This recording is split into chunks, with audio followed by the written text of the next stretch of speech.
Hello നമസ്കാരം, ഏവർക്കും പുതിരീടിലേക്ക്. അജയൻ്റെ രണ്ടാം മോഷണം എന്ന ചിത്രത്തിൻ്റെ OTT സാറ്റലൈറ്റ് ഒപ്പം ചിത്രത്തിൻ്റെ ഒഫീഷ്യൽ റിലീസ് അപ്ഡേഷനാണ് ഇന്നൊരു വീഡിയോ ഭാഗത്ത്.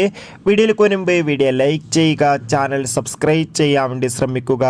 ജിതിൻ ലാലിൻ്റെ സംവിധാനത്തിൽ ടൊവിനോ തോമസ്, ഐശ്വര്യ രാജേഷ് എന്നൊക്കെ പ്രധാന കഥാപാത്രങ്ങളായി വരാൻ പോകുന്ന ചിത്രമാണ് അജയൻ്റെ രണ്ടാം മോഷണം. എല്ലാ സിനിമാ പ്രേമികളും ഒരേപോലെ ചിത്രത്തിൻ്റെ ഓരോ അപ്ഡേഷനും അറിയാൻ വേണ്ടി കാത്തിരിക്കുകയായിരുന്നു. അങ്ങനെ കാത്തിരിപ്പിനൊടുവിൽ ചിത്രത്തിൻ്റെ ഒഫീഷ്യൽ ട്രെയിലർ റിലീസ് ചെയ്തിട്ടുണ്ട്.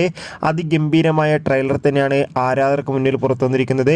അതോടുകൂടി അജയൻ്റെ രണ്ടാം മോഷണം എന്ന ചിത്രം സെപ്റ്റംബർ 12-ാം തീയതി തിയേറ്ററുകളിൽ എത്തുമെന്ന് കൺഫേം ആക്കിയിട്ടുണ്ട്. ചിത്രത്തിൻ്റെ സാറ്റലൈറ്റ് അവകാശങ്ങൾ ഇപ്പോൾ സൂര്യ TV സ്വന്തമാക്കിയെന്നും ചിത്രത്തിൻ്റെ OTT അവകാശങ്ങൾ ആമസോൺ പ്രൈം വീഡിയോസ് എന്ന OTT പ്ലാറ്റ്ഫോം സ്വന്തമാക്കുമെന്നാണ് അറിയാൻ വേണ്ടി സാധിച്ചിട്ടുള്ളത്. കാത്തിരിക്കാം അജയൻ്റെ രണ്ടാം മോഷണം എന്ന ചിത്രത്തിൻ്റെ കൂടുതൽ അപ്ഡേഷൻ അറിയാൻ വേണ്ടി.